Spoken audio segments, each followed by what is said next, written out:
This is very new. It's from science. That science, to come to industry, is a very long way.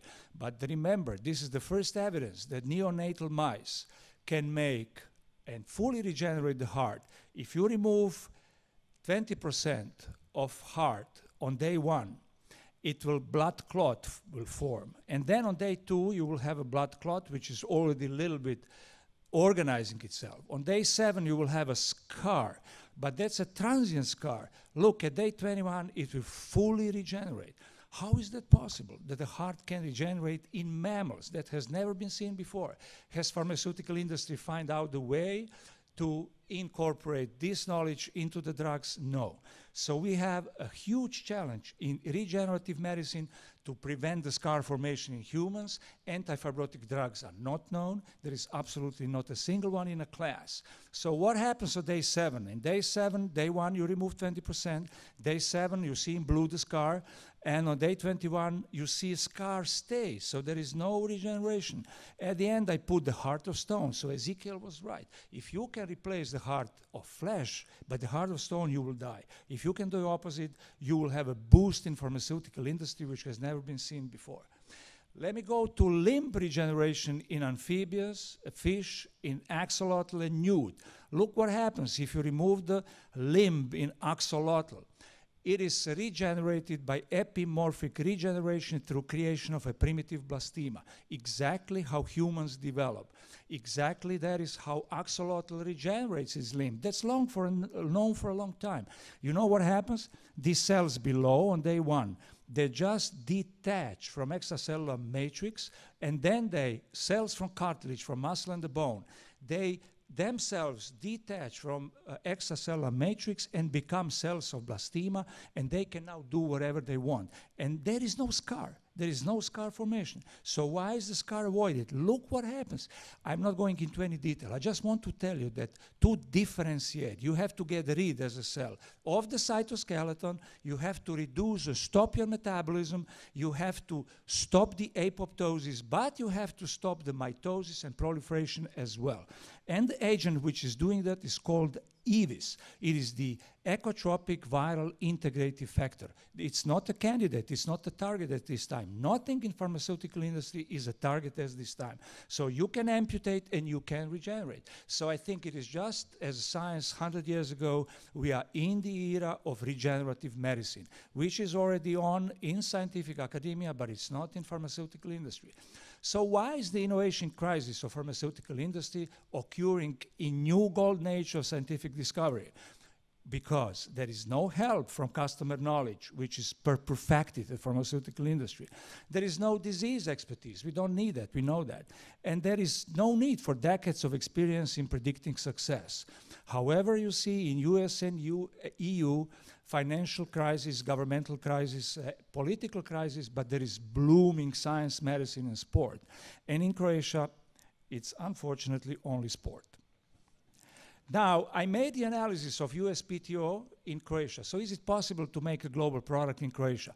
Look, it's only 84 patents by Croatian institutions in the last 37 years. There is 2.3 per year. It's absolutely horrible. Where are the patents coming from? Look the table down. Pliva, 48. I'm not counting Teva, Hospira, anything else. It's 48 Pliva. Institute Ruđer Bošković, prominent Croatian institution. People don't know that. They have 6 USPTO patents and granted 4 in 2012. Genera Research is the company I founded in collaboration with University of Zagreb Medical School. We have 4 patents in this year, approved patents, and only few employees. We have 20 patent applications, so that's all science-based, but we know what is eventually the potential candidate. Then we applied to European Commission, and European Commission said, fine, these are excellent examples.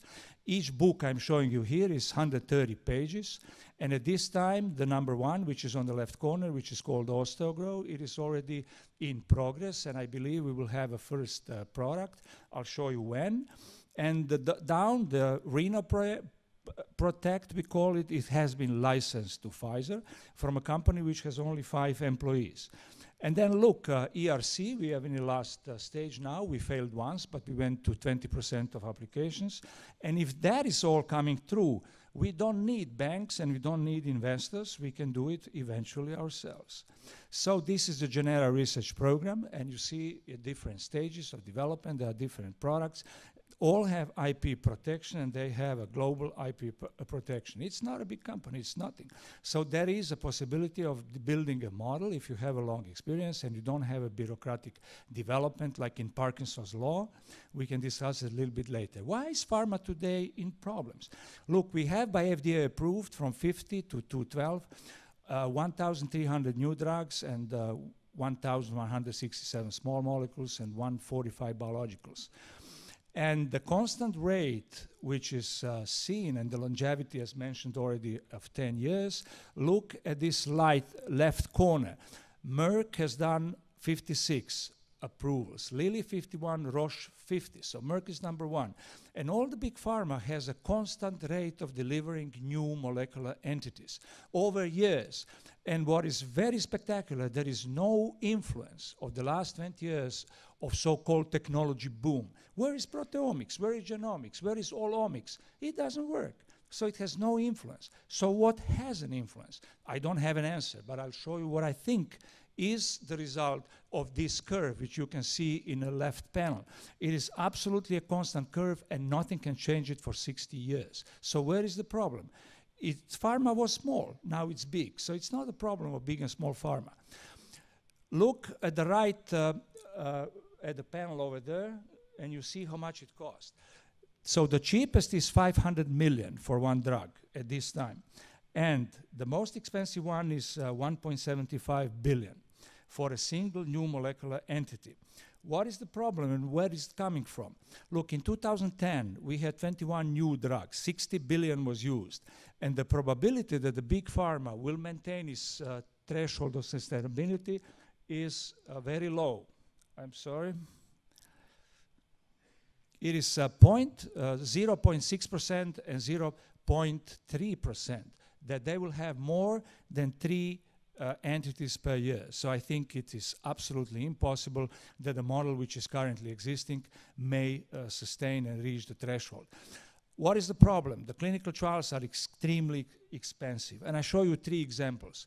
Look down on the left side, you see a mercury. Mercury is a dog. And that is the most famous animal ever in the history of medicine, because mercury from the University of Chicago, when insulin was found in 1920s, the pancreatic extract used from mercury. So she donated the pancreas. Only 4 patients were treated, only 4 patients. And the glucose was normalized within 8 hours. So the follow-up was 8 hours. So if you can make a clinical trial with 4 patients and 8 hours duration, then you will save extreme amount of money. But your endpoint must be 100% success. Otherwise, you will never do it. Look, antibiotics. If you use penicillin or sulfonamide, you have 8 and 12 patients. You cure the infection. You follow 5 days. They're very easy clinical trial, but you have to put your standard endpoint at 100% success. Look now, I took only estrogen-like substance from Pfizer because we were all involved in that very heavily. It's a serum, it's a lasofoxifene, and you see it was almost 9,000 patients. To prevent bone fracture, you have 43 fractures. So you had to use 9,000 patients to get only few fractures. And these few fractures will tell you whether the drug is preventive or not. You need a follow-up of 5 years. Now you can imagine how much does it cost. So your endpoint is a prevention of bone fracture. For that, you have to take 10,000 patients. If you now compare the drugs from the same class, one to each other, it's even 20,000. So who will make a new drug? No one. Look the price of the failure. Amgen has announced that one drug is 3.7 billion. AstraZeneca, UK, has announced 12 billion per drug due to recent late-stage clinical trial failures of drugs for diabetes, depression, and ovarian cancer. So who can pay for that? No one. Who can get the money back? It's absolutely not possible. Here is the list of solutions. I'm not going to mention a single one, but people have tried different models now of sharing academia and giving patents away. and sharing is not an industrial culture, and so on. We don't have time for this. It's called the global brain, and then consortia, FIPNet, Lilly made it, Pfizer gave screens against molecules away, and so on, but it doesn't help at this time so much. It may be in future.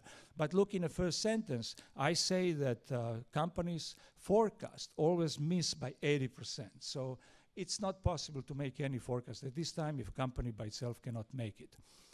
In the end, that is something I cite at this slide. Innovation comes from one person. And I'll tell you why.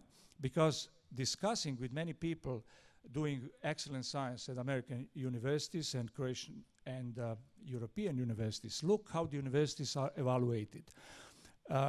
8 to 15% of extraordinary scientists are at Harvard, MIT, Berkeley, Yale, Hopkins, Oxford, and Cambridge. 5 to 7 at Leuven, Leiden, Lund, and Tokyo. 1 to 2%, Vienna, Rome, London, Moscow, Shanghai. These are universities. 0.1 to 0.2% extraordinary sciences, Zagreb, Ljubljana, Trieste. So you can clearly see that extraordinary scientist means the leader in its field. And these leaders are rare. And in industry, there are even more that. So that simply means if you want to be a leader in this field, then on the other side, if you take Harvard University, you have about 15% of extraordinary scientists. But the other 85% believe they are extraordinary as well.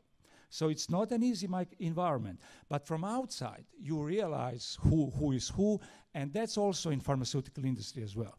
I'll give you only a few examples. Who discovered first drugs in a class? It was always a giant in the field. MSD, it was Gideon Rodin. He was my friend, and he was in Croatia several times. He discovered the first bisphosphonate.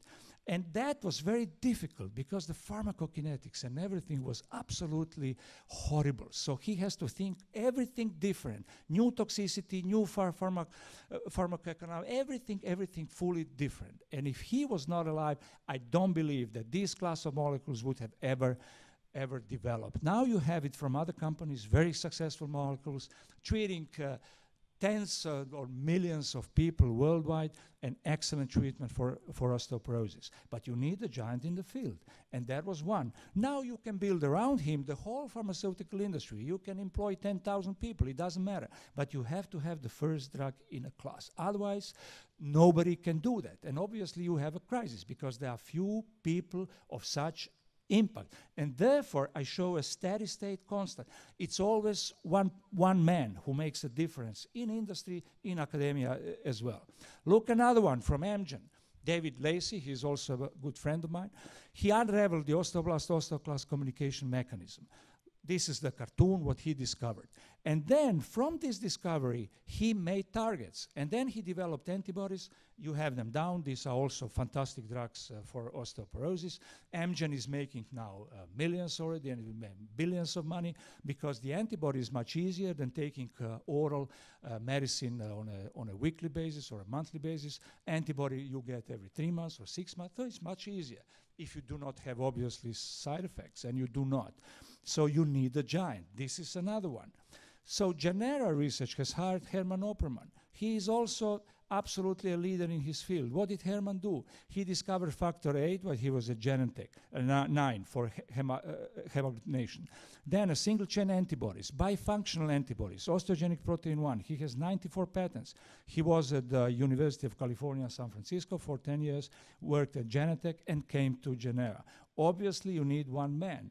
Why? Because we want to target some medicine we have developed before. He is the best one to make a bifunctional antibody, which on one side will target the disease, on the other side bring the cure. So that's a huge nanotechnology, and everything is around this. But you need someone who is a leader. I will finish with this slide because that's a typical European product, which is now in Museum of Modern Art in New York. And I would suggest that the solution is allow disruptive thinking, and high-risk, unconventional research is absolutely, at the end, much cheaper. Thank you very much.